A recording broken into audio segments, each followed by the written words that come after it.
cloud than on the Yeah. ground. What it looks I read everything in the book. Okay. Like you fly the cloud, but stay on the edge, don't go in the center. So my focus was on the cloud edge. Whatever happens, you have to be on the edge so you can escape easily. Okay.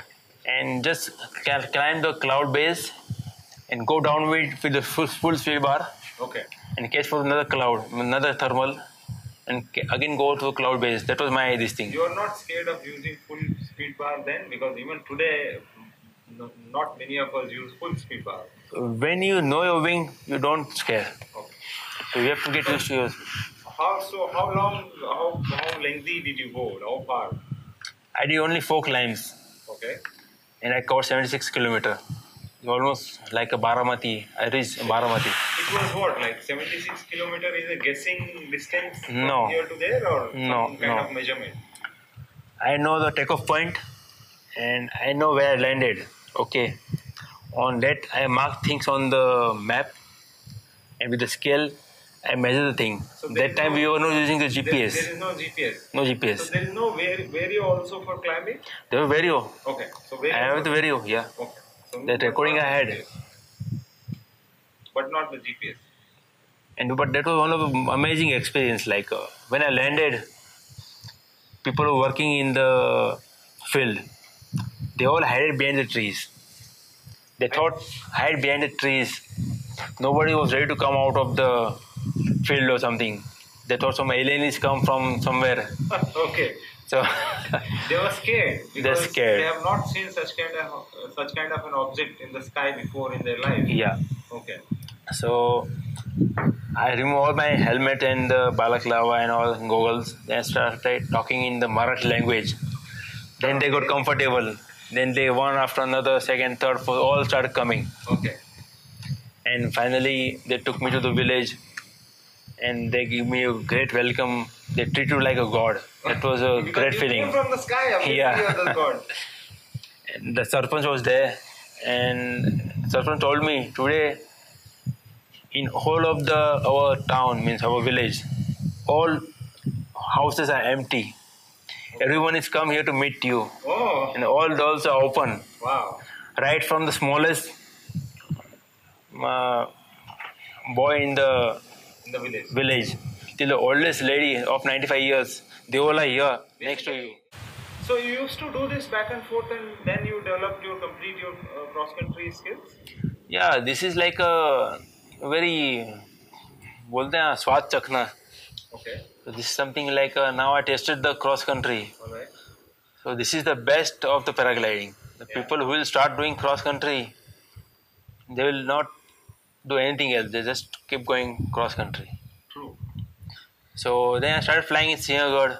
We used to do cross country of Sinhagad. Then there was a fixed frame in mind, to do something there were 3 forts next to the Sinhagad, Rajgarh, Torna. So we had planned to fly over the Rajgarh, Okay. then go further to Torna and come back. So that's how we used to plan. So you used to go to Panchgani as well? Panjini, yeah. So there you flew a lot? Quite a lot, Okay. but not a big distance, 30-40 kilometers. Now you gained enough experience in cross country. What is the next step? Where did you go next? I was looking for competitions. In 2002, the first cross-country competition happened in Billing. So I went there for the participation. That's why I went to the Billing for my first time. In 2002, how many people were there in the competition? I think hardly there will be 15-20 pilots. Out of them, 7-8 pilots foreigners and 7-8 pilots from India. Not more than that.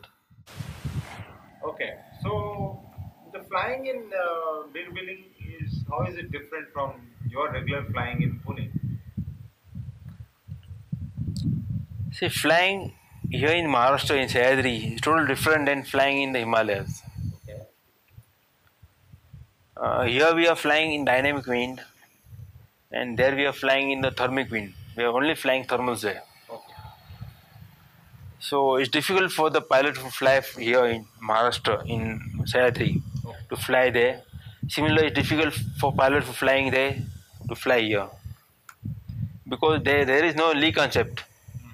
On leeward side, also you get thermal. You can still fly leeward You can side see, as well. yeah, and you can keep going anywhere. You get the lift and you keep flying. But here you have to be very careful to choose a lift point to flying positions. You can't go on lee side. There will be turbulence. If you go in rotor, there can be problem. Yeah. So when you learn here, the instructors and everyone is very cautious about this thing, and they teach you like don't go on backside of the flying. And when you go with this knowledge to building, you can't relate this knowledge with that flying. It's Which basically you will always have fear that I'm going to the lee on the side. lee side, yeah, exactly. The same thing happened to me in 2002. I went from here, I flew there. I could only do top to bottom every day. Okay. So I was flying, takeoff no problem because I have big experience of top to bottom. Landing no problem, but I was missing all this because it's self-learning. I've not done the cross country course, thermaling course, everything from the books and talking with people and everything. Yeah. So I used to So talk you have to not learned in the sense is there was no opportunity to learn. no courses given, Yeah, exactly. and courses were there outside India, but not affordable for me to go and learn there. Yeah. So how is today's billing and then billing in terms of like what kind of a food then and what kind of a accommodation, what kind of a transport on the roads? How was it then? Big difference, Like very big. First thing I talk about food. I still remember I used to have a big aloo parota with the bowl of curd and bowl of the sabji, unlimited offered, and they used to charge only 5 rupees. okay, And that 5 rupees also they used to like, are they asking more? okay. There's the Bimla Devi, Bimla, Didi. yeah, Yeah. Didi. So Bimla Didi used to make this paratha Paratha, yeah, and try to ask for 5 rupees yeah, to give you a yes, bowl of sabzi and the paratha. and the paratha, Okay. and the curd, And the curd. and the curd. Okay. So And there were not many eateries. there were very few. One Indian food means Bimla Didi, and one more dhaba was there, and local Tibetan food was there, and there was one dhaba on the highway, Okay. and one better hotel if you want to go. It's in Jogindranagar, Joginder.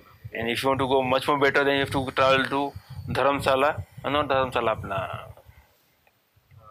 Baijnath, and the Palampur. And what about the accommodation?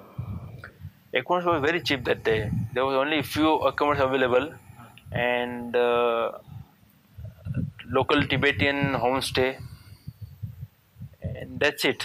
There was not many options, and one hotel was there, bus. And how is the transport to going to the takeoff on the road?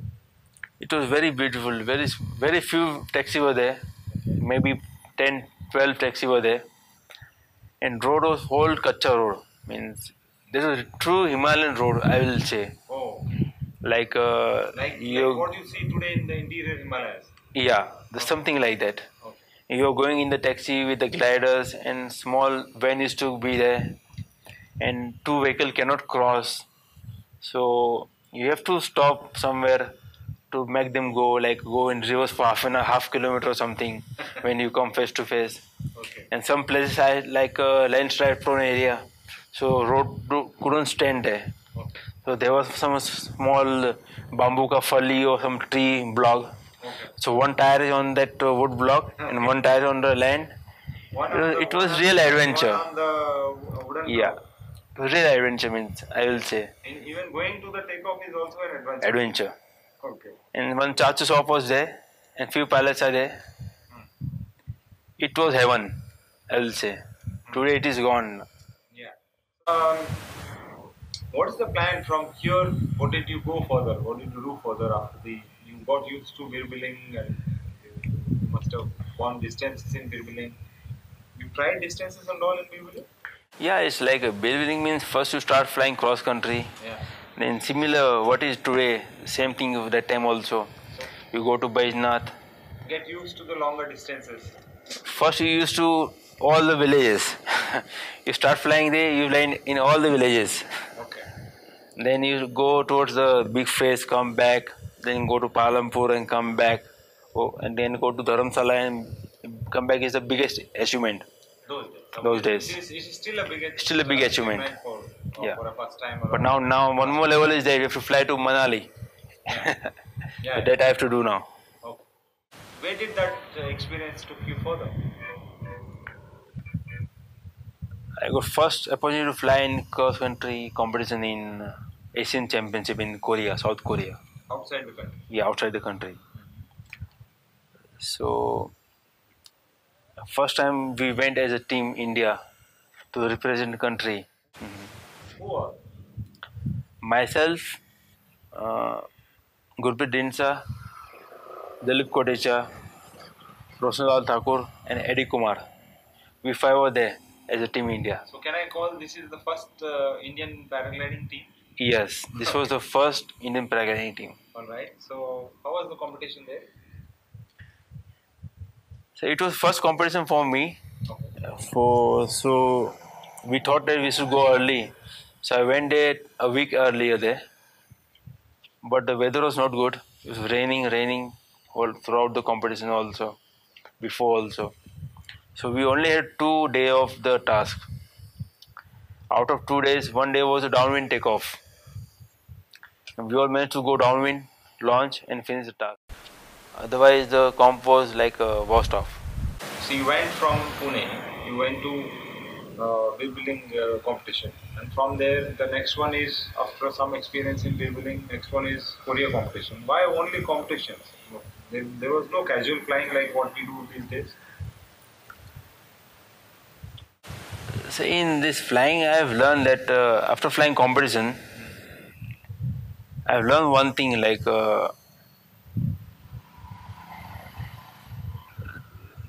to gain more experience, to learn more.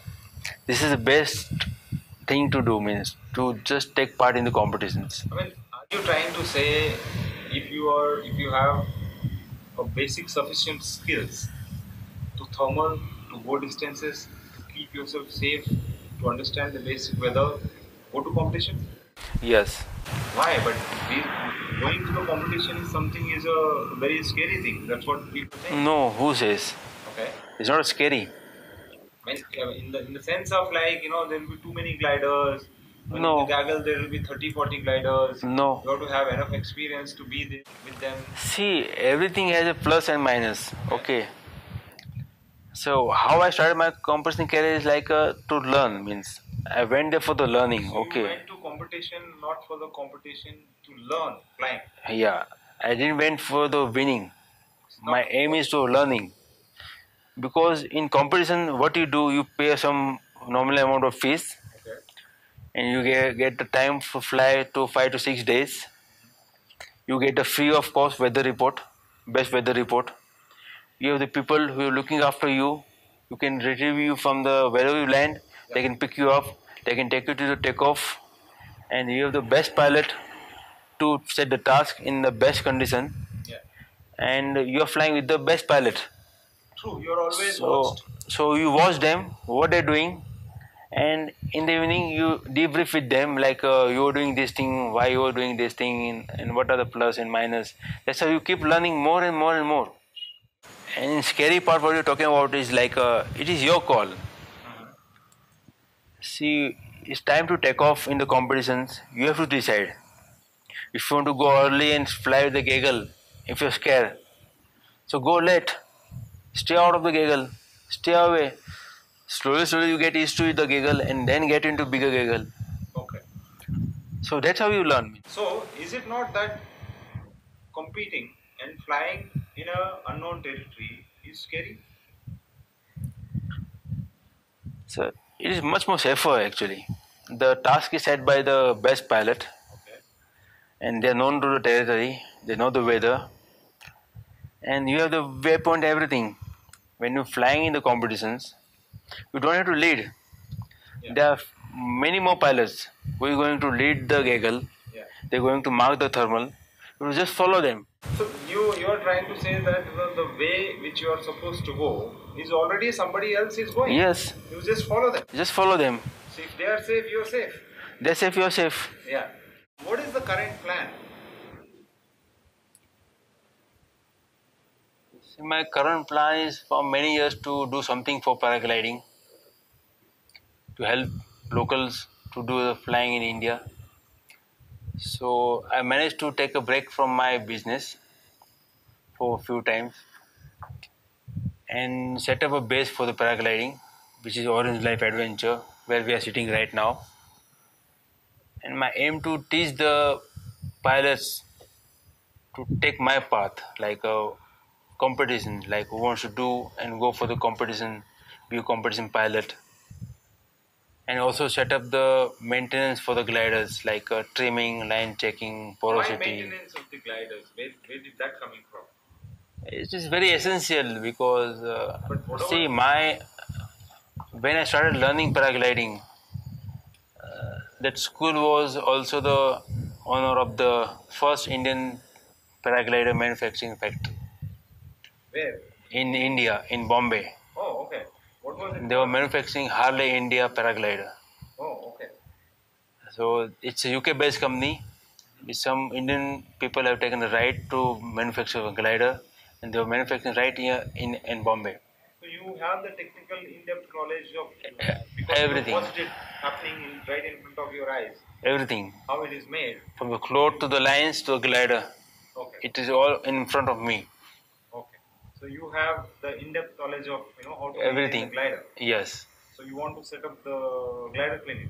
Yeah, so I want to give the service to the locals, like Indian pilots, to trim check and porosity check, which is very essential. Yeah. The most of the cause of the accident is because the not availability of this facility.